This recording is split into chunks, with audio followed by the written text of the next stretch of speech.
Hello, hello, and welcome to episode 232 of the Compassionate Cucumbers podcast. I'm Christine. And I'm Sam. Hey, we're back. We're back. We missed you so much. We did. Yeah, we have so much to tell you. It might spill over into episode 233 at this point. Yeah, it may have to, and that's okay. Yeah. So today's show is really just going to be kind of a catch you up on what's been going on over the last month. I hope you had a great July. We did. We had a pretty good July. We did have a good July. We'll tell you all about everything that we've done. We got some things that took place while we were on hiatus that we wanted to talk about. Do you want to say what we've been up to, or you want to save that for later? Well, I mean, given that what we've been up to is kind of the whole show, right. I don't think we need to section it off. Right. So we're going to call this show What We've Been Up To.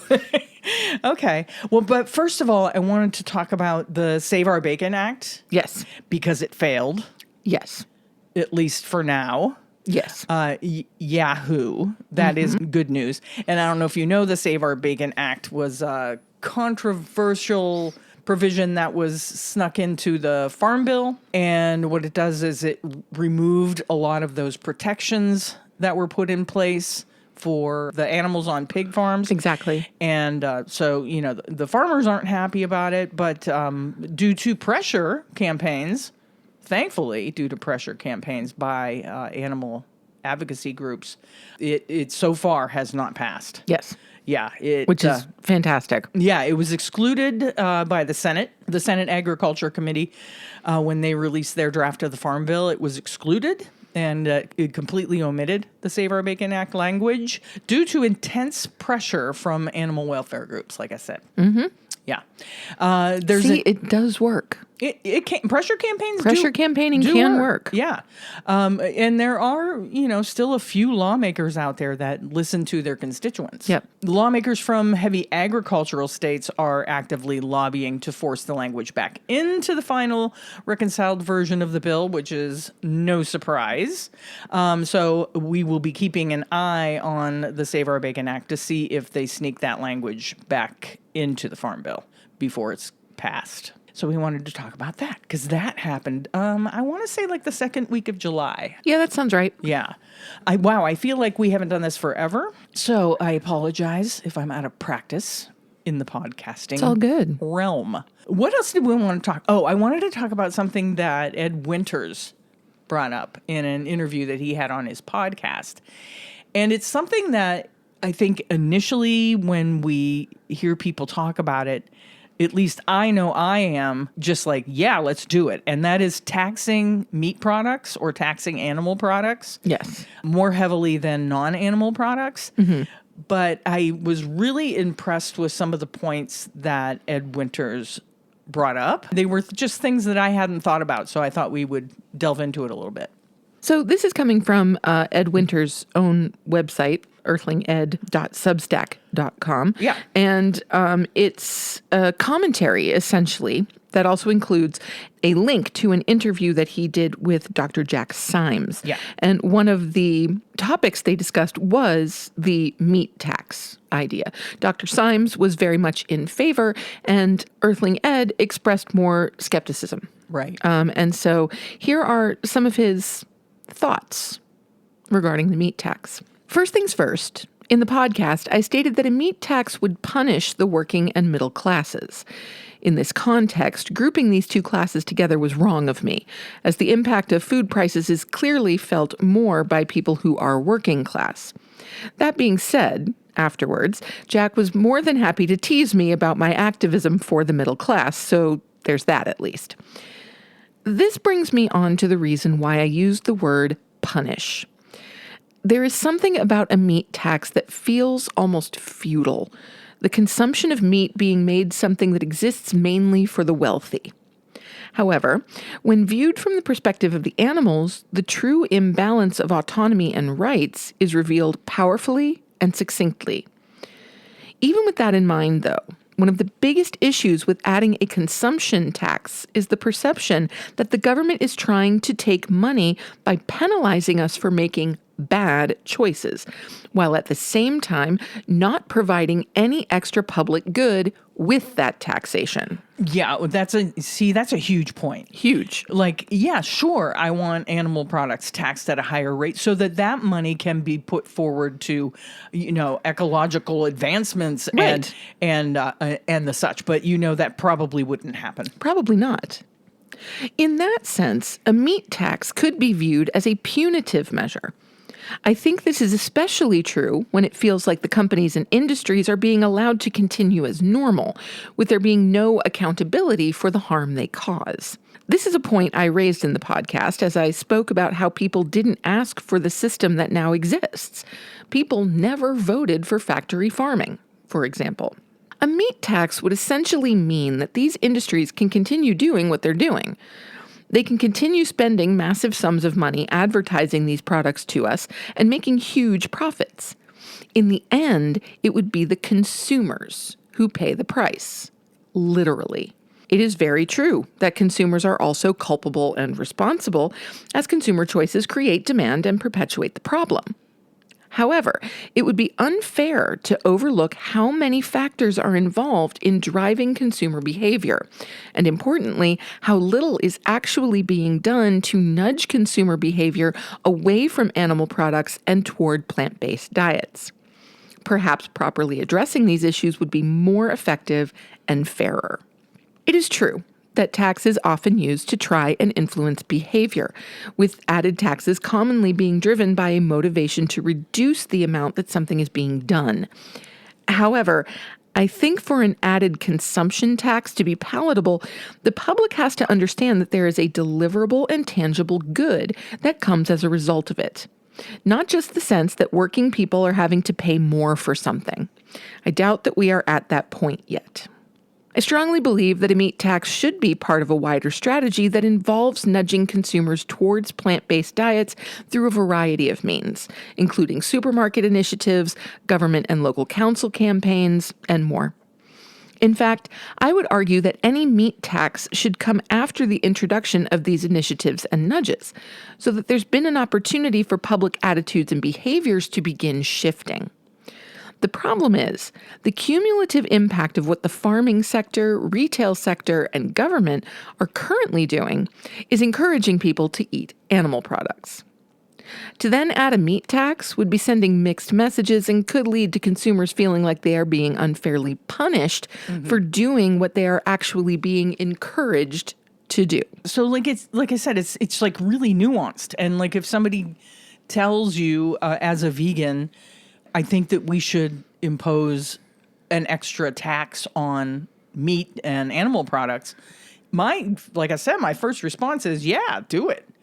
But with all that nuance, and the way he explained how it does turn things into our food supply, which is already sort of Pretty messed up. Yeah, it's already sort of a feudal system.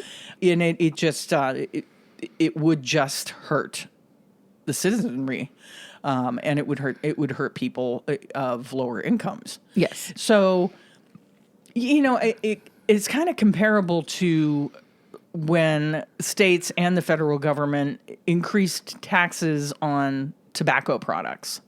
Yeah, very similar. Yeah, and those taxes and money it's called the MSDA money that the tobacco industry has to pay to the states, and it's supposed to offset medical costs, and it's supposed to be used for anti-smoking education and campaigning, but that money is not and never was really used for that. Right. And so Ed's point saying that, is that tax money going to make a difference in the animal agriculture industry? Probably not, because what will happen is the municipalities that are collecting those taxes will do whatever they want to do with them. Yes. Regardless of whether it's set out in law and contractually that they're supposed to use that money maybe for anti-meat campaigns. Right. Or, to encourage healthy eating or to encourage more sustainable food sources. Right. You know? It's another example of, us not being able to control where our tax dollars go. Yeah. And I don't mind being taxed. I have no problem with that. No. I am very willing to help pay for infrastructure and education. Right. And yes, there are social programs that need to be in place. Yeah. I have no trouble helping to pay for those things. My problem is when my money goes to fund things that I do not agree with and do Right. not want to support. Yeah, absolutely. So this is why Earthling Ed is one of my favorite activists, because his view of this subject is so nuanced. Yeah. There is nothing black and white about it. And, of course, we don't want to hurt the middle class. We do not want to hurt working class families who, in this day of inflation, are already suffering too much. Yeah. We don't want them to pay the price for the acts of ginormous corporations that are making unbelievable amounts of money simply in order to feed their families. And I do think that tax would feel oppressive to the people who can afford it the least. Right. Would it encourage people to eat less meat? Well, only because they wouldn't be able to afford it. Right. Not for the right reasons. Exactly. And we all know that something done for the wrong reasons doesn't stick. Yeah. It just doesn't. No, and all it does is build resentment. That's right. If you say you're going to start going to the gym simply because you want to look better, Yeah. that's not going to stick. If it's about getting healthier and living a longer, more energized, vibrant life, that's far more likely to stick. Yeah. That's a good point. That's a good point. Yeah. So I just thought we would bring that up because there's been some of this talk in the news about not only in the UK but in the US about adding a meat tax. But like I said, I think our food systems are already messed up enough as it is, and I think it would do more harm than good. Actually, at this Exactly. point. And if there's no guarantee about how that money would be used, then I'm really not interested. Yeah, it could just turn into more animal exploitation. It could. Are they going to use the tax dollars from meat sales to buy bombs? You know what I mean? Right. Or does that money then just go back to the animal agriculture industry through subsidies? Right. So actually, it's increasing the power of the animal agriculture industry. Yeah. So it could backfire tremendously. Yeah. I understand how it sounds like a good idea on the surface. Yeah. But really, when you dig underneath a little bit, it's much more complicated than that. It's really complicated. Moving on. So this week we don't have our usual segments going on because we're going to tell you about some new segments that we're introducing. We're kind of retooling the show a little bit. And this is, like I said, it's just kind of a catch up. Yeah. Since we've been gone for 4 weeks. So another thing that took place during our hiatus was something that we love, the Food Empowerment Project School Supply Drive. Love this. Yeah, it started on July 14th, but it goes until August 15th. So if you go to foodispower.org, you can donate either money or school supplies, backpacks, and other school supplies, and they distribute them to the children of migrant farm workers. It's such a brilliant campaign. Yeah. I can't even tell you how much I love this. A couple of years ago, I did a really substantial donation of school supplies. I just went to Amazon one day and went a little bit bonkers. You did. With backpacks and notebooks and calculators and pens and markers and crayons and all the things that were kind of on the list of the supplies that they were looking for. And I was able to ship them directly to Food Empowerment Project, which was great. So I didn't have to worry about, putting all of that together myself.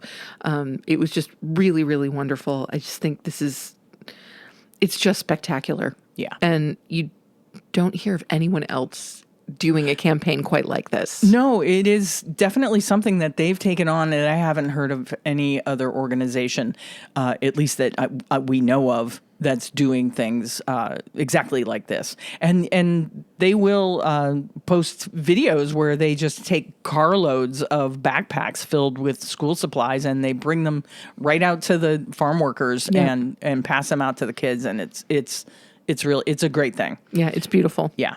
So like I said, go to foodispowered.org and a pop-up actually will come on their like main website page that will link you to the annual school supply drive. So check that out. Some sad news that happened while we were gone was one of our very favorite restaurants, both in Buffalo and in Syracuse, New York. They closed their doors, and that is Strong Hearts. Oh, it's so sad. Yeah, after 18 years in Syracuse. 18 years. And like over 4 years in Buffalo. Buffalo, yeah. Yeah, we had our final very bittersweet meal at Strong Hearts in Buffalo a couple of weeks before they were scheduled to close. And it was, like I said, it was sad. It's heartbreaking. Yeah. Just heartbreaking. Yeah. They've been such a vital part of the vegan community in both Buffalo and Syracuse for so long. We're going to miss them dearly. It really just is sad. There's not a whole lot more to be said about that, but just that it's sad. No, it is sad. And we just wanted to thank everybody that was involved in Strong Hearts, that worked at Strong Hearts, for feeding not just our stomachs, but our souls. Absolutely. And our hearts, because they were doing it, for the right reasons and never strayed from their message of animal rights and vegan advocacy, and they were always loud and proud about it. So we just want to thank them for providing us with such delicious food for all those years. And like Sam said, they're going to be terribly missed. They are terribly missed in our community. What's next? Oh, let's talk about a new segment. Actually, we can talk about both new segments. Okay. If you'd like. So starting next week, we'll have a segment that I think is really needed these days. And our new segment is going to be the good news of the week. So we will share one good news story every week in each episode. I love that. Yeah. And then our other segment, which we kind of brainstormed on our way back from the Pittsburgh VegFest, which we'll tell you about in a little bit, is what we're going to call the research recap. Yes. Yeah. So I'm sure any of you who have been listening for quite some time will realize that every now and again, well, actually pretty frequently, we'll put out a story and then say, you know what, more research is required, and we'll keep you updated on that. And then we don't. Yeah, and a lot of times we don't. Yeah, a lot of times we don't. And so we would like to rectify that issue. So this happened. We were listening to an episode on our way back from the Pittsburgh VegFest, and it was one of those, we'll keep you posted on that. And I'm like, we really need to go back and post the things that we've always said that we will keep you posted on, like to actually do that. Yeah, exactly. And so we're going to be digging into the archives. We'll go as far back as we feel like we need to go back. We'll go back to the beginning. Very beginning if we need to. Yeah. And we will track down those stories that we've said we are going to update you. Yeah. And we're going to give you the updates. Yeah. Now, this might not be a weekly segment. It might be like bi-weekly or once a month. Yeah, because it's going to take some deep diving. Yeah. For sure. And then I think we'll just make the whole show. Do you think we'll make a whole show, the research recap? Well, I don't know. We didn't talk about that. Yeah. But so it could be. Yeah, there's still some things we're working out with it. But research recap. Yeah, I'm super excited about that one. Yeah. Mm-hmm. It's going to be a good time. Yeah. Oh, something fun is we have an Ollie's bargain outlet near where we live, and we never go in there. And I don't know, on a whim one day, I'm like, let's, stop at Ollie's and just for fun and see what they have. Oh, I know. I stopped in there to look for something else earlier in the day, and I'm like, wow, okay, this place has a lot of stuff. And so we went back. Then we go back a couple of days later, and we just went up and down every aisle. And in their food section, we found several vegan things. Like we found some plant-based ranch. We found some We did. Plant-based sour cream. Plant-based sour cream. Spices. They had lots of good spices. large jars of spices, really affordably priced. Yep. And it was just really fun. Yeah. If you know the brand Rip Van, they do things like wafer cookies and stroop waffles and things like that. And not all of their products are vegan, but a fair number of them are. I'm particularly a fan of their Nutty Crunch bar, which is kind of like a Little Debbie's Nutty Bar, but better. Yeah. And better for you. And these tend to be high fiber, kind of high in protein, low sugar. Yeah. And they're really, really good. And we found some Rip Van treats at Ollie's. They were not there the second time. I went back a couple of weeks later because that's the nature of Ollie's. Yeah, Ollie's is kind of like odd lots. Yes. And they're not going to restock what they have. It's odd lots. So, we also found those fig bars that you like. Yes, Nature's Bakery fig bars. And they actually had my favorite flavor, which I was shocked by. Yeah. Because most of the time, if we find the fig bars, it's never the raspberry. Right. And the raspberry is by far my favorite. Yeah. So, we found those. That was great. And they were much less than they are. They were much less than they store. are in the grocery store. Yeah. There was one time I went and they had Poppy prebiotic the sodas, which was really nice. They had 4-packs and cases. Yeah. Again, much less than you'll find them at any grocery store. Yeah. So picked up some of those. Let's see. Oh, the Uncle Ben's rice. Oh, yeah, they had those. They had Uncle Ben's rice, kind of the microwave packs. Yeah. Our niece really loves them. Yeah, the garden vegetable. Yeah, we don't usually have those, but our niece Lucy. Yeah, Lucy loves them. Who will probably be on the show a little later when we talk about the Pittsburgh VegFest if she's willing to give her input. Yeah. Because she was there with us. She vended with us. Yeah, she loves them. So that was cool. Yeah. And kind of on the grocery store note, some of you might already know this, but Walmart has significantly reduced, if not eliminated, their plant-based product section. Well, at least our Walmart has. I don't know if this means Walmart's everywhere. I've been seeing online people in other locations. Oh, really? Saying that, first it was like, all the plant-based stuff is being deeply discounted. And then next thing you know, it's gone. Just gone. Yeah. Yeah. I mean, we did go to Walmart last night to pick up some stuff because Lucy is here and we were looking for, Morningstar Farms chorizo crumbles because we use them to make tacos while she's here. And their Morningstar Farms section was completely gone. Yeah. And after hunting, we found a teeny tiny corner of one of the frozen cases that had some Impossible chicken patties. And that was it. And that was essentially it. Yeah. They used to have a sign that said plant-based. Yeah. They don't have that anymore. Yeah. It's gone. Completely gone. So, just another reason not to shop at Walmart. Yay! Now, granted, I mean, they did still have, the Nasoya dumplings. I did still see those. They did have tofurkey. They did have tofu. So it's not like everything has disappeared, but it looks like they're getting rid of the majority of the frozen meat replacers. Yeah, the replacer products. Yeah, they're getting rid of that stuff, which, that's not good. No, I mean, it's definitely not helpful. Yeah. Yeah. Not that we buy a ton of that, but other people, I don't know. And it's hard to convince people to buy products that stores aren't carrying. Yeah, that's true. If those are the gateway products, which for a lot of people they are, Impossible Burgers, Beyond Burgers, Beyond Sausage and Just Egg and those things that can replicate the foods that are so comforting and so familiar. Yeah. If they can't get those replicators, especially in the beginning, they may not feel the need to stick with them forever. Yeah, but they're a good especially transition. In the beginning, they're great transitional products. Yeah. And they're really great for treats every now and again. Yeah.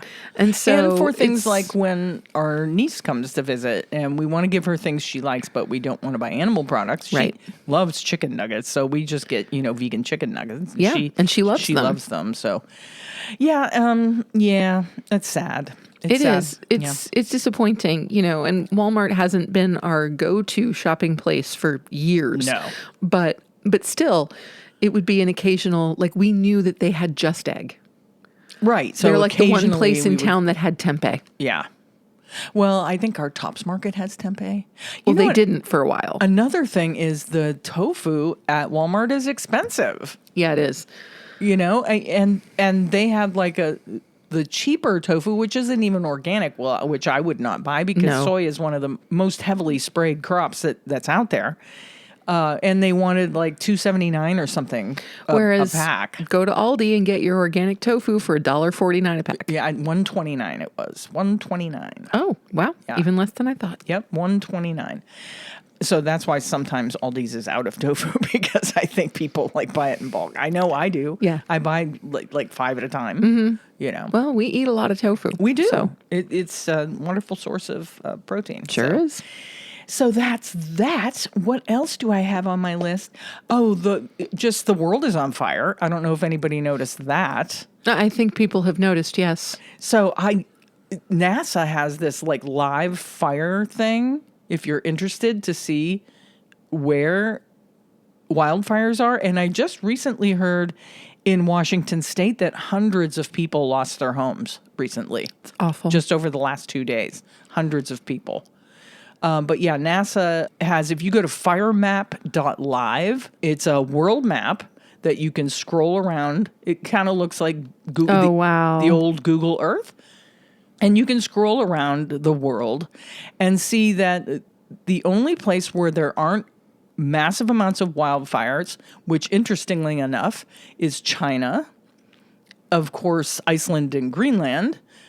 But other than that, like let's even look at the South Pole. Of course, Antarctica has no wildfires right now. Well, I mean, that's to be expected. Yeah. New Zealand looks wildfire free, which is really surprising. India is wildfire free. How is that possible? But the rest of the world, Russia apparently has the most wildfires. Now, Russia also has the most land mass. The most real estate, so that makes sense. But places that have never had issues with wildfires in the UK and in Norway and in Spain and in France and Austria, Romania, Serbia, Bulgaria, Greece, all these places, the world is on fire. And not only, the risk to infrastructure and human lives and all that, but it creates, what's happening is it creates this cycle. Global climate change is causing droughts, which causes wildfires, which cause smoke that go into the atmosphere, which causes warming of the earth.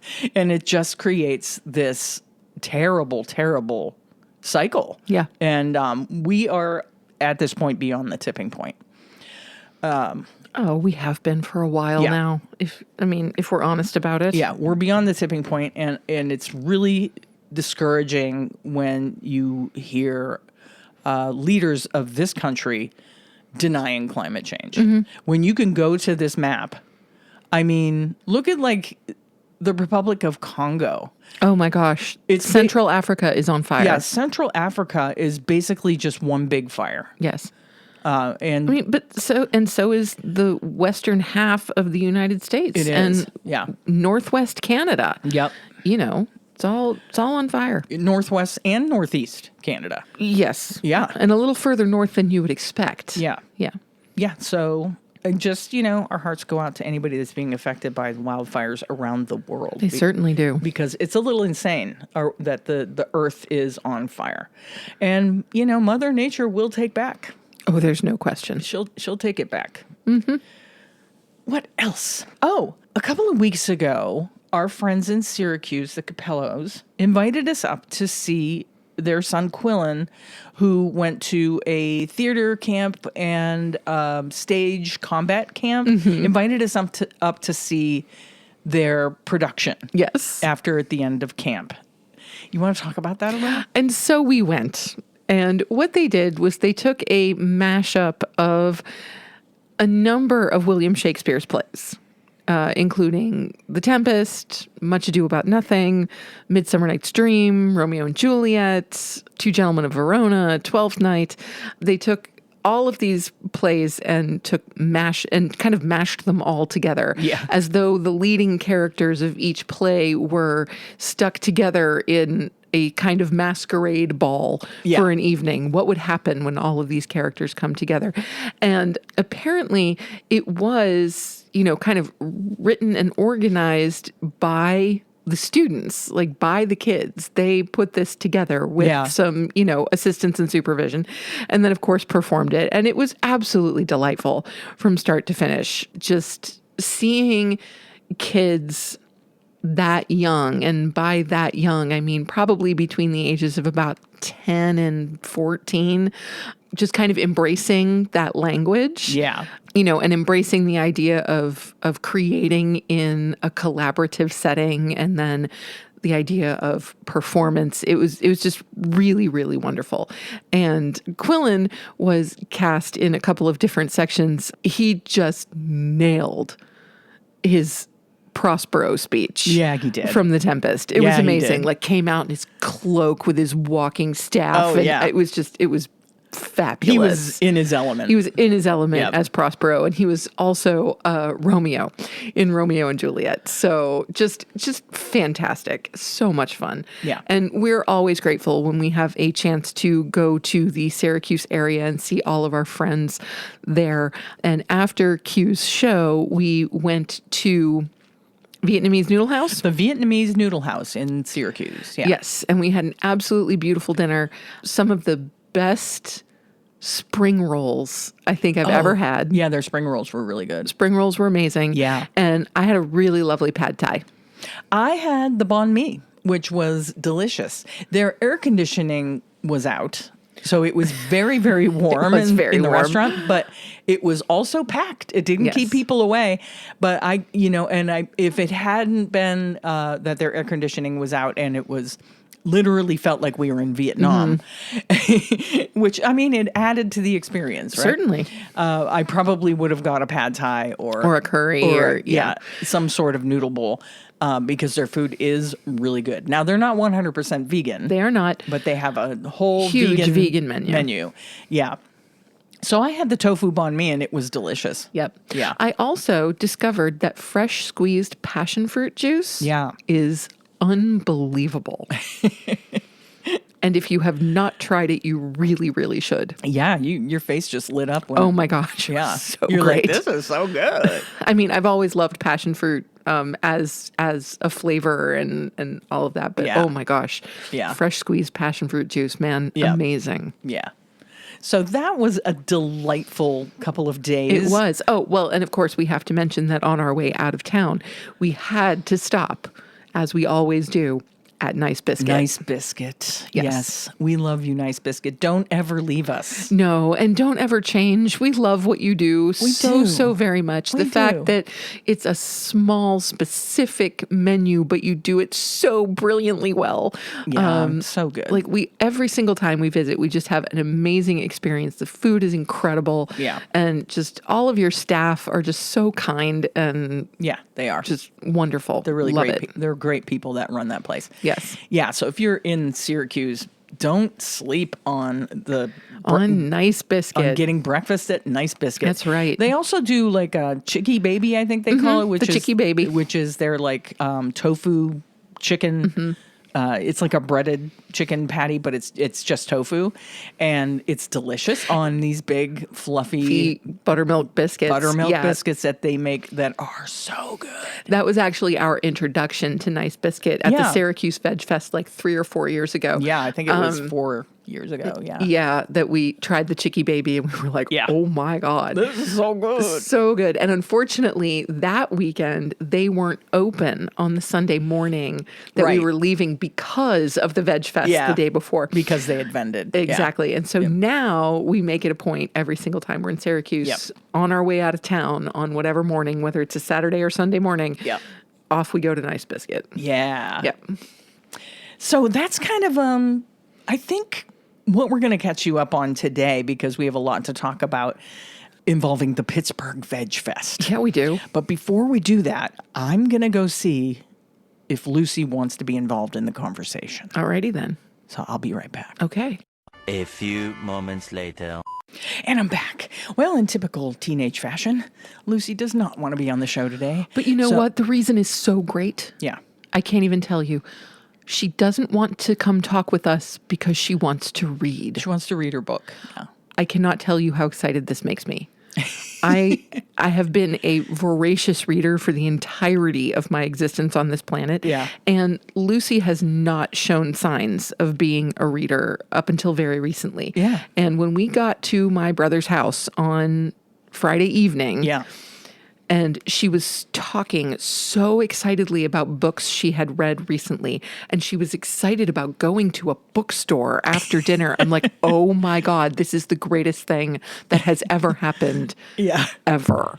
I know. I think Sam jumped up and down a couple of times. I really, really did. Yeah. You know, and so now, which is even more exciting, she's very into Frida McFadden books right now. Yeah. And I have never read a Frida McFadden book. Yeah. And so anyway, she was really excited about some books she had found while she was out shopping on Friday afternoon. And then Friday night after dinner, we went to another bookstore and I found a copy of one of the books that she had bought. Yeah. And so now we're reading it together. Yeah, it's so cute. So we can talk about it. They have a little book club going. And I'm just so happy about this. Like, because, you know, Christine is not a reader. And so, I'm really not a fiction reader. I mean, I don't mind reading fiction, but when I do read, it's usually like autobiographies or books about musicians and stuff like that. I'm not a sit down and read fiction. Yeah. I have been in periods in my life. I have, but I have dyslexia, and so reading makes me fall asleep. And it takes me a lot longer to read a book than it does for you to read a book. So, and I'm sorry that I can't share in the love of reading with you. So I know you were excited. Oh, so excited. I mean, and so now the book that she started on Friday, which is the one I also found a copy of and that we're reading together, I'm almost done with it. I'll probably finish it tonight. Yeah, she finished it last night. Yes. And then I'm going to find out what the book she is currently reading is. And I'm going to stop at our public library tomorrow to see if I can find it. Yeah. You know, so we can just kind of continue this book club because she's like, ooh, okay, where are you in the book? What's happened? So, and then she'll just go, ooh.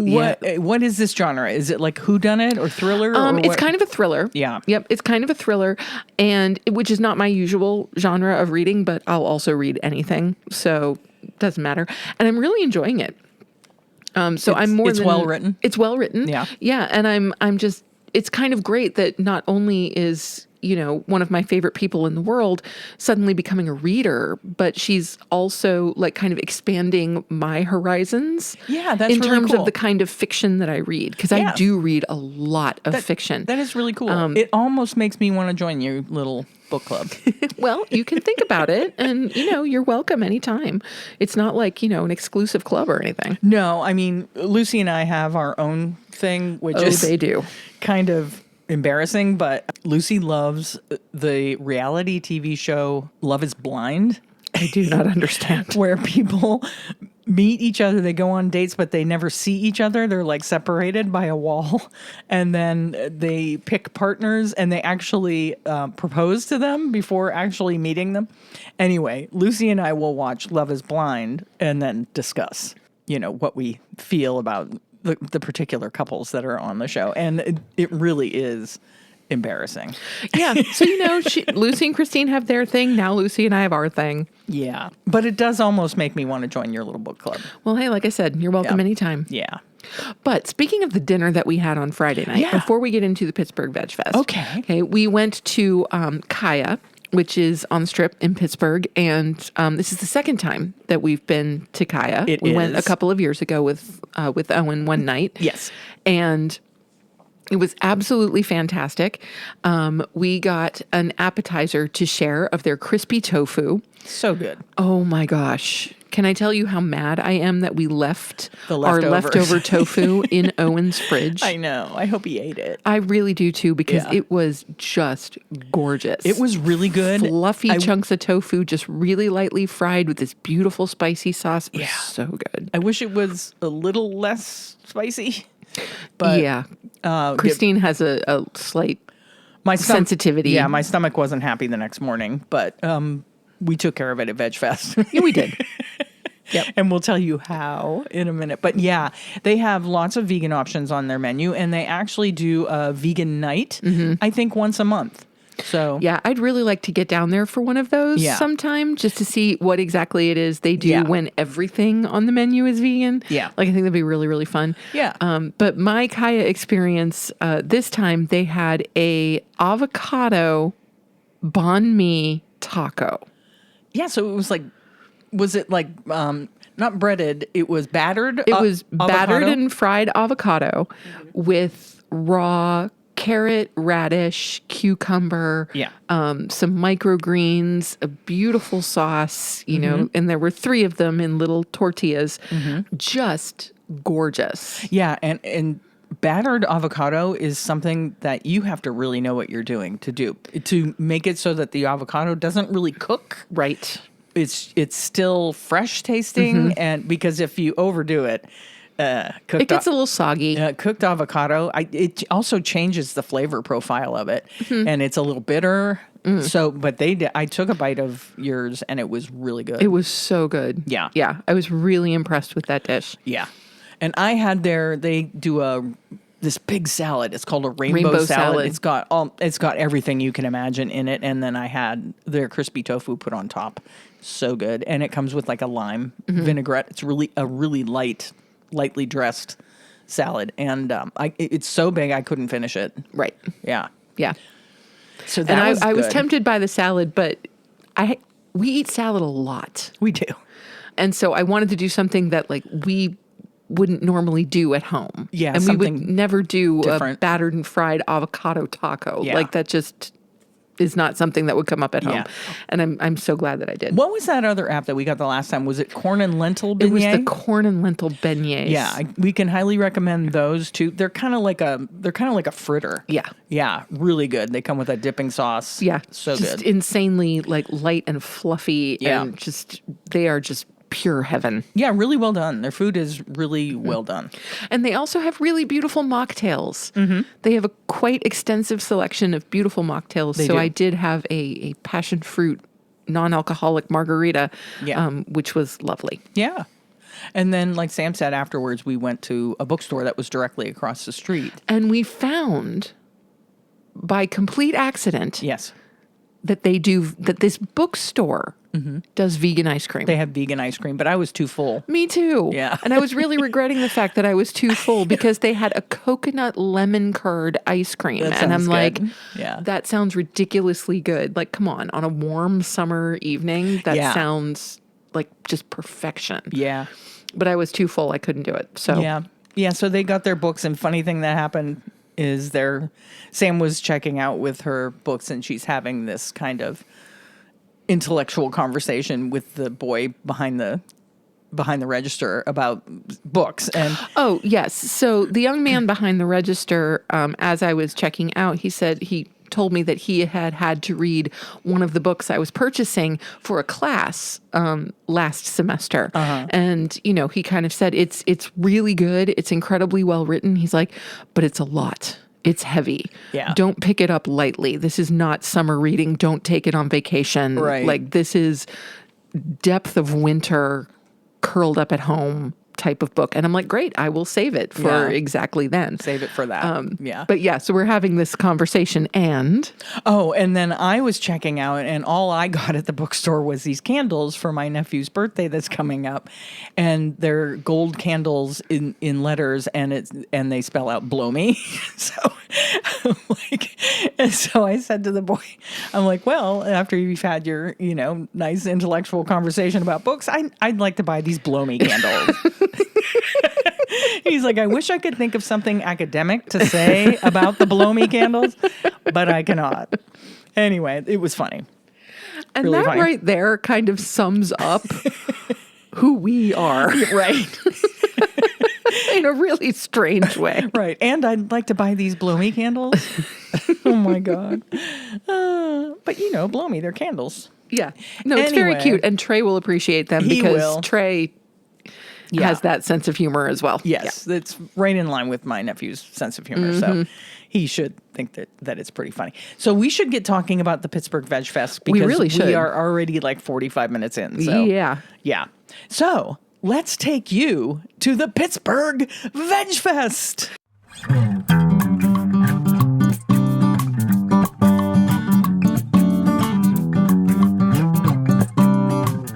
Yes, let's do it. Pittsburgh VegFest was this past Saturday, August 1st, at North Allegheny Park. It was a beautiful day. Lots of vendors. Some of our favorite people were there. Yeah. And it was just a great day all around. It was a good day. It was cloudy, which I loved. Oh, so do I. Yeah. Being a phenomenally sun-sensitive person, Yeah. I was so grateful for the cloud cover. And it gets warm in Pittsburgh. So it was like does. 83, but it was cloudy and there was a slight breeze. So it was bearable. Oh, I'd say it was a very comfortable day. Yep. Yeah. Yeah. I thought it was great. And we had our booth set up with all of Christine's t-shirts and stickers and all of my knitted stuff. And we Yep. got to talk to a lot of really wonderful people and We totally did. meet a lot of really great puppers. Oh my God, so many dogs. So many great And dogs. cats. And people with cats on harnesses. On their shoulders. Yeah. I didn't get to see that, but Christine did. I wanted to shout out a couple of people that Go for it. That not only stopped into our booth, but they signed up for our weekly newsletter. And that is Julie. Julie stopped by. Thank you so much, Julie. Casey. Hey, Casey. Casey, who said she's a listener. Appreciate you signing up for the newsletter. And Casey, we're having the microgreens on a salad tonight. Yeah. Casey's partner, Travis, also signed up, but I think Casey signed him up without him knowing. And Suzanne signed up on our mailing list for our weekly newsletter. So they'll be getting this week's newsletter about this coming back show. Yes. And so, yeah, and so many other great people that came to the booth, whether they bought things or not. We always love it, having great conversations with people. Everybody was so sweet. And it was a really good day. They have live music at this VegFest. It gets bigger every year. There was over 150 vendors. It's awesome. Yeah. Yep. Yeah, it is a great VegFest. If you can make it to Pittsburgh for the Pittsburgh VegFest, don't miss it because, like I said, just so many vendors. Yeah, and just a really fun day. Yeah, great variety of vendors too. Yeah. And so let's talk about some of the food we ate. Yeah, well, we always like to highlight that. Yeah, I was talking about my stomach being a little upset from the spicy tofu from the night before. So Sam went and got me pierogies. Yes. So my first lap of the Veg Fest was relatively early in the day, not long after it opened, maybe around 10:30. And I was looking for something that would help settle Christine's stomach. And there were a lot of things that were kind of on the spicy side. And I was like, okay, no, that's just not the way we want to go. No. And I found myself in front of the Pierogi Palace. Pierogi Palace. Yes. And they had, it was 6 or 7 different varieties of pierogi. Yeah. And so I got Christine the potato and vegan bacon pierogies, and I got myself the potato and broccoli pierogies. Yeah. And oh my gosh, were they awesome. So good. They were so good. The only thing I was missing, and this isn't a dig to them, but I like some vegan sour cream on my pierogies. Right. You know? But these were really great pierogies and big. They were Yeah. really big. They were nice really, and hearty. They were almost like empanada sized. Yeah, the potato filling was perfect. Yeah. Absolutely perfect texturally. The broccoli came through really nicely in the ones that I had, and they were just cooked to perfection. Yeah. Like, we could, outside of a breakfast sandwich, there Right. could not have been a better start Yeah. to the day. Yeah, I do want fantastic. I do want to say to anyone who vends food at a VegFest, somebody should have breakfast because every VegFest starts early. You know? Many of them. I mean, this one started at 11, so let's be fair. But the vendors all want breakfast. It's true. They We did. get there at 9. You know, we got there at 8. 8. Yeah. And so, you know, we wanted breakfast. Yeah, I mean, they did have like a VIP early shopping thing, you know, to collect some more donations for Pittsburgh VegFest, and that was between 10 and 11. And So those people could have had breakfast too. But Right. yeah, I like if there's somebody serving breakfast or a breakfast sandwich or something like that, that will be my first stop at any Veg Fest. Yep, it will. Yeah. Yep. And so, but Pierogi Palace, props to you. So Thank good. you so much for the absolutely beautiful pierogies. So they were good. fantastic. They were delicious. Perfect. I might say they were perfection. Yeah. Yes. And Christine was the next to go get us some food. She was Yeah. feeling a little noshy. Yeah. What did I get? The arepas. Oh, yeah. There were lots of food trucks, too, at this Veg Fest. And one of the food trucks was Papelon Arepas. And they had empanadas and arepas. And I got us each two. I got two of their arepas that had Plantain Yes. and avocado. plantain, avocado, Some vegan cheese. black beans. Yep. They were really fresh. And then they had on their little outside their window on the counter, they had this like a cilantro crema kind of thing. So I squirted a little of that on each one. And I don't think I've ever had it in a arepa before. Oh, really? Yeah, and it was delicious. Oh, it was. It was messy. Yes. But it was delicious. Yes. Yeah. And light, because I thought about getting the empanada, but the empanadas are deep fried. Yes. And this isn't a deep fried situation. No, Yeah. not at all. And yet this was delightful. The plantain was fantastic, Yeah. like beautifully cooked, really wonderfully sweet. A really nice contrast to the black beans and the avocado Yeah. and the cilantro crema. All of it was really delightful. Yeah. And also incredibly filling. Like I couldn't You couldn't finish mine. it. Yeah, I managed to finish mine. No problem. I did also manage to get some on my pants, but Well, you do that. It's okay. yeah, that was really good. Yeah. And I don't know if Papelon is a fully vegan place or not. I'm not familiar with them. But yeah, Papelon, why can't I say that? Papelon Arepas. Yeah. The other food trucks that were there were Brewster's Ice Cream. We'll talk about that. Oh My God Vegan Seafood Company. Squash the Beef. Some of our friends there from the Cleveland area. And Street Fries Forever. I didn't see street fries forever. I didn't either. Did they maybe not show up? I don't know, but I didn't see that truck. I didn't It wasn't either. with the others because we didn't get anything from Oh My God. I sincerely thought about it. Yeah. But You know what I think? what? I think that they have like a trailer, but then they set up a tent. Oh, Yeah, Maybe. because I do vaguely remember when I was walking around looking at all the vendors at one point, seeing something about fries. So that could have maybe. been it. That could have okay. been All right, got you. But so we didn't do anything from Oh My God.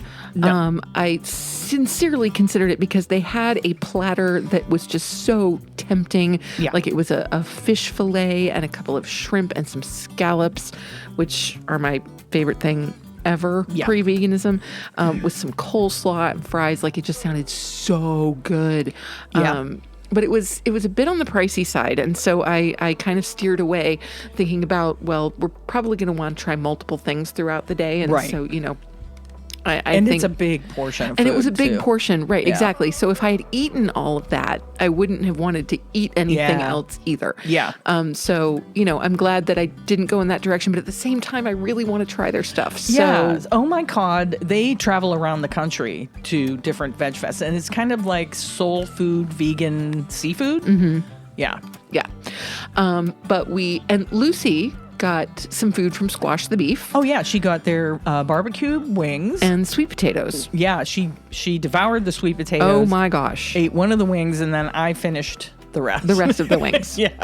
And they were good. They were those little small, like drumstick looking wings with like a sugar cane With a sugar cane stick, yeah. Yeah, and they were delicious. The barbecue sauce was great.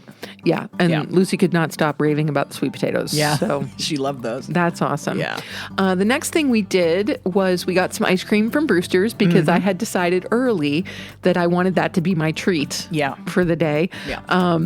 Because it's rare that we find vegan ice cream where we live.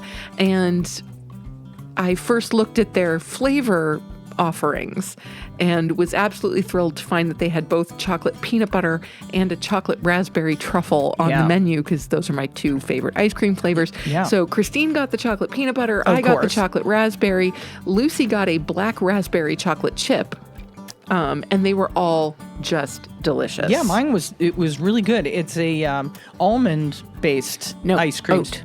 Or I'm sorry, it's an oat base. milk-based ice cream. So it is a little on the icy side. Yes. Not as creamy as if you had used like a Cashew soy or almond or, yeah. Yeah, but it's still delicious. Plenty of peanut butter, which is always my complaint about peanut butter chocolate ice cream. Right. Not enough peanut butter. Right. It was delicious. Yeah, and the chocolate raspberry, same thing. Yeah. Like, I think that if it was a cashew base or an almond base, that it would just be creamier, but the flavor was absolutely fantastic, Yeah. and there was so much raspberry. Yeah, Like, mine it was spot on. fantastic. Yeah. And so well worth it. And also really generous portions. Super affordable too. It was like $4, and they said for like $4 for one scoop, but one scoop was an entire cup of ice cream. Yeah. So it was really great. yeah. Yep. Really great. That was great. And I think we all know that Brewster's isn't a 100% vegan ice cream place, but I appreciate them providing options for us. Absolutely. So that's cool. And then the last food that we had was we got some samosas. Yeah, we got some samosas and Because some- if there are samosas on offer, I will have samosas. Yeah, I got 2 samosas and vada pav for us to share from Tikka and Wraps, which had some beautiful Indian food. They had all kinds of stuff. I didn't even know what to pick, but I know Sam just said, go get us samosas. So that's what I did. Yes, So that's because what I I do love a samosa. Yeah. There are a few things I love more in the world, food-wise, than a really good samosa. Yeah. And these were really good samosas. As is often true with samosas that you get at a VegFest that are prepared in large quantities and then brought to a festival, Yeah. they didn't quite have that crispy outside that you look for Well, sure. on a samosa. Yeah. But the inside, perfect texture, perfectly spiced, Yeah. beautiful combination of vegetables. Yeah, we will. I want to go there again Yeah. because they are halal, vegan, gluten-free, All the things. all the things. If you like Indian food, they're at 220 McComb Drive in Pittsburgh. We will definitely be checking them out again. Ooh, yeah. We'll Yeah. have to put that on Owen's radar. See if, Yeah, I like, don't next know. time we go visit, he'd be into trying some Indian Yeah, food. does he like Indian food? I have no idea. Oh. They were one of the top 3 2025 Indian restaurants All right. in Pittsburgh. Go them. I love that. So, yeah, they know what they're doing. And yeah, it was good stuff. And so that was the food we ate. But of course, I have to shout out the folks who provided all of the lovely shopping that I did Oh, yeah. while I was there. Okay, I did, and I'm going to apologize to Burning Books for this, but because I had bought books the night before, I gave myself a moratorium on Burning Books. So Yeah. chances are I'll catch you in Buffalo or Rochester or Syracuse, but Yeah. you know, I had to do a moratorium on burning books. But I did go around and buy some really lovely things. Okay, so my first stop for shopping, as it usually is when this particular vendor is at a VegFest, was to Bitchy Vegan Homo, because I know that they always tend to sell out quickly, and they make unbelievable peanut butter brownies. Oh, yeah. So I did get one of their best damn peanut butter brownies for Christine and I to share. We have not had that yet. We still know. have the pleasure of breaking that open. I think we'll eat it tonight. Either tonight or tomorrow. Absolutely.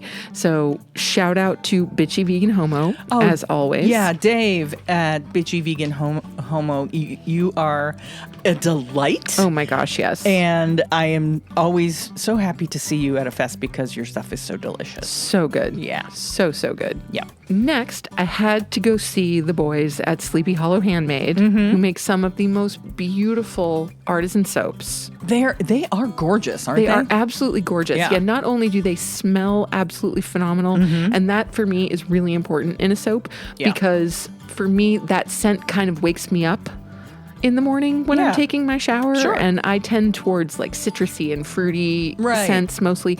And they had so many options. I bought 8 bars of soap. Yeah. Like, seriously, I'm set for soap for a while. Yeah, and their packaging is really And their beautiful, packaging is beautiful. The colors are beautiful. The designs are beautiful. And they are beautiful. They're so cute. They are so, so cute. Yeah. Like, I love them so much. It just makes me happy seeing them. Yeah, Sleepy Hollow handmade. Sleepy Hollow handmade. Yeah. I cannot recommend more highly 111 Juice Bar. At one point during the day, I said to Christine, I'm like, hey, go get me a juice, because I love cold pressed juice. Right. We don't generally have juice in the house, but I am a sucker for a good cold pressed juice. Yes, you are. And so anyway, I saw that they had a bunch of different offerings and they all looked beautiful. And so I sent Christine to go get me a juice, and she comes back with a juice called Nipsey Blue. Nipsey Blue. Yes. And it was this gorgeous combination of pineapple, apple, lime, and something else that I'm missing, but then also spirulina. Yeah.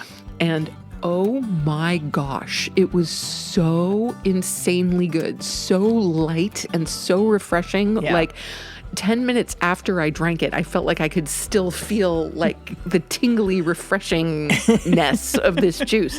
And so I went back later and bought 4 bottles of juice. I got their Dark Night, which has some activated charcoal in it, along with other things. One of their Dragon Fruit Lemonade, which I'm looking forward to trying. One of their Liquid Gold, which has my favorite combination of ginger and turmeric and lemon. Oh, yeah. And You can't go wrong with that. Can't go wrong with that. And and another bottle of the Nipsey Blue, because I liked it so much. And their juices come in glass bottles. We will have this lovely little set of glass bottles. And just the fact that they were packaged in glass and not plastic is huge. I don't know. I might use them for spices or something. There you go. But let me tell you, 111 Juice Bar, if you are a juice person, they're amazing. Yeah. And they do have a return policy for Yes. those bottles, and they will give you credit. So if you're local and you buy their juices, you can bring them back and they give you a credit for them, which is nice. Yeah. Super, super cool. Other places that we checked out, I also visited Cali Vita Fresca. They are a Mediterranean style meal prep business. And so they will do pre-prepared meals. And their stuff looks really, really beautiful. They do meals for the week. They do biscotti. They do protein bars. They do catering, all kinds of things. And so initially I bought their za'atar eggplant pita, which before I found Pierogi Palace was what I was going to bring Christine for her breakfast. Okay. But then I found the pierogies and I knew that I had found the right thing. Yeah. So anyway, Christine actually had that for lunch today. It was delicious. I just heated it up a little bit. It was like a patty. They made like a little burger. Oh, nice. With the eggplant and a bunch of other vegetables and maybe some breadcrumb or something, to hold it together. Yeah, so it had this beautiful slaw on it and then kind of like a chutney Sounds really on good. It was delicious. It was really delicious. They're not a fully vegan restaurant, but no, they're not. The food was really good. Yeah. Their brochure touts both vegan and vegetarian options. So it does look like they are meat-free, but they do use some dairy. The other thing I bought from Cali Vita Fresca were some chocolate orange biscotti. Okay. And I tried one of those this afternoon. Yeah. Absolutely delightful. Yeah. Kind of really punches the orange flavor forward. Yeah. But one of the things that I tend to dislike about biscotti is that they're too hard or too crunchy. Yeah, they're supposed to be hard. Well, I know, but these had a nice chew Kinda chewy? to them. Yes, they were a little bit chewy, and they were also cut quite a bit thinner than most biscotti you come across. Yeah. So I appreciated that as well, that just the serving was not so big. Yeah. So I really, really liked that. The other thing that I really need to mention is Village Pharmacy, and that's Pharmacy. Yeah. Pharmacy. Got a couple of things from them. One was they were doing actual, like, bona fide pepperoni rolls. Oh, yeah. Yeah. Which I hadn't seen in a while. And for me, growing up, like, if you're kind of in that, like, southwestern Pennsylvania into southeastern Ohio, West Virginia area, like, pepperoni rolls are a thing. They're a thing. They are a thing. And so I remembered them fondly from being a kid. And so when I saw that they had them, had to get a couple, one for me, one for Christine. Yeah. And those were just lovely. But the Rockstar baked good that I bought was also from Village Pharmacy, and it was a Dubai chocolate cookie bar I haven't tried it yet. because it's gone. You ate it all. I didn't even get to. I wanted to taste it. You ate the eggplant sandwich? Slept on that, I guess. That's right. So I ate half of it last night, and it so far exceeded my expectations. Yeah, I can't even tell you. You said it was amazing. It was amazing because I love Dubai chocolate. Yeah. Like the chocolate pistachio combination with that little bit of crunch. I just absolutely love it. Yeah. So, but this was essentially a vegan Rice Krispie treat, but it wasn't done with marshmallow because it wasn't sickeningly sweet like Yeah. marshmallow treats Yeah. are. But there was something holding together like what looked like a brown rice cereal instead of a white puffed rice. Okay. It looked like a brown rice. And then there was this really thin layer of chocolate on top. Uh-huh. And then it was topped with chopped pistachio. Uh-huh. Oh my God. I'm obsessed. Yeah, we'll have to hopefully get that again someday. Like so good. so I can if- try it. Yes, absolutely. And the thing was, this Dubai chocolate cookie bar jumped out at me from the table when I went to buy it. Literally, she said to me yesterday, it literally jumped out at me. I'm like, no, it didn't literally jump. It She's like, really no, it did. Yes. And it was because I was having trouble deciding between the Dubai chocolate and the strawberry rhubarb because I was only going to get one. And the Dubai chocolate jumped at me. And so I said, okay, obviously that's the way to go. And man, was it a great choice. Yeah. Like so ridiculously good. Yeah. Yeah. Crazy good. Crazy, crazy good. Oh, so much good stuff. Yes. much I also good wanted stuff. to mention one last thing that I picked up while we were there. Two. Actually, I got Christine, my favorite coffee drinker, some coffee beans from Rockin' Cat Organic Coffee and Tea. Yeah, I had it this morning. Oh, how was it? It was really good. It's a light roast, so tomorrow I know I will grind it a little smaller and add a little bit more coffee to it because the coffee that I normally use is a darker roast. Got it. So, but it was delicious. Excellent. Yeah. And they are also based in Pittsburgh. They have two, actually, one in Bellevue, Pennsylvania, and then one in Pittsburgh, Pennsylvania. They are roastery, retail, and takeaway, organic coffee and tea. And so we want to point you in their direction. They also gave us some super cool stickers of their logo. Yeah. Love that. And I also wanted to shout out Muma's. They have some wonderful lentils Oh yeah. that are kind of pre-spiced. Yeah. And so you can just, toss them in your saute pan with peppers and onions and other things to make dal. Yeah. And I tried some of the red lentil dal. They had some samples going on, and it was just beautiful. Really so was good. I picked up some packages of Muma's lentils. Yeah, I because forgot you got those. I want more lentils in my life. We do need more lentils in our Yes, life. I'm on a quest to get a little more protein into lentils into are our diets. a and wonderful source of protein. lentils are a great way to do Yeah, that. So, protein and fiber, they're really good for you. absolutely. Yeah. So that in a nutshell.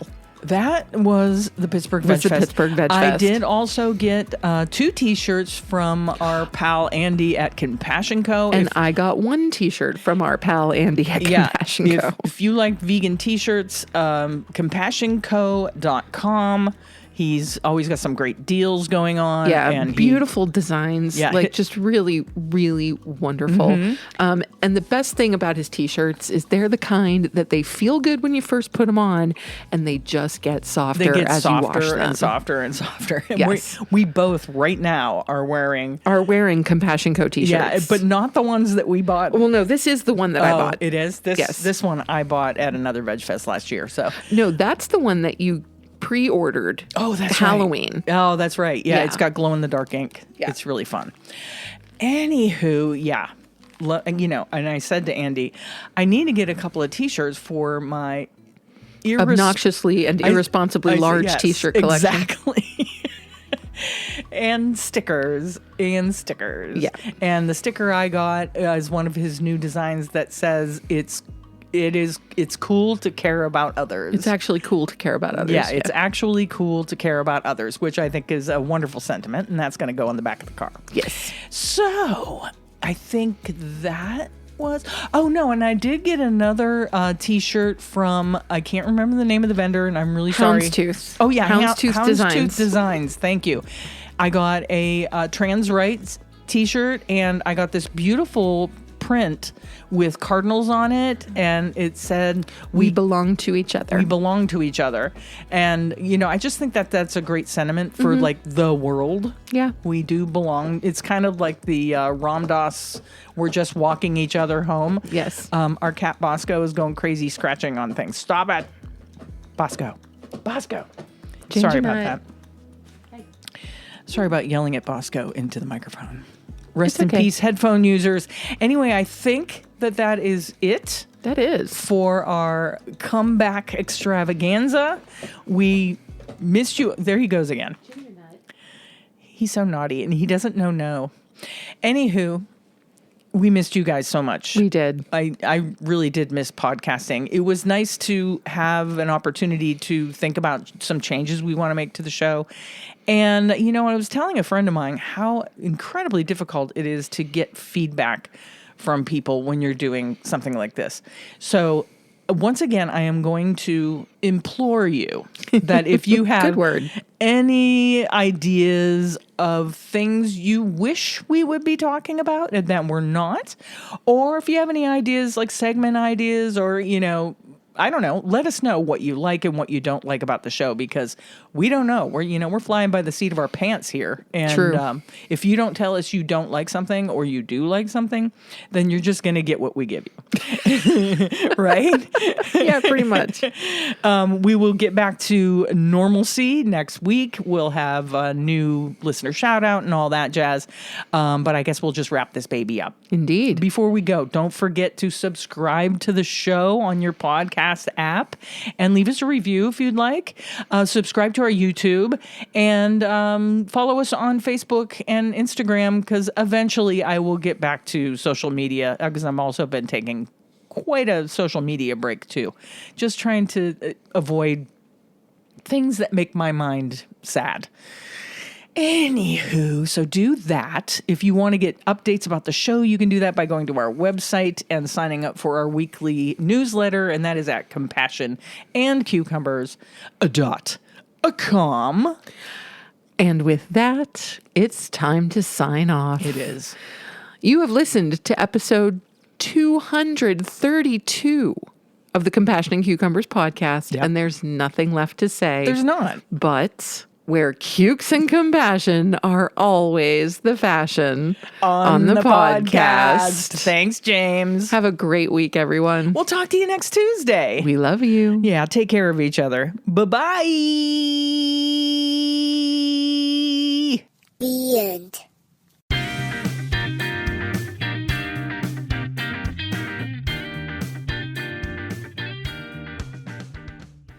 Due to impress Organization?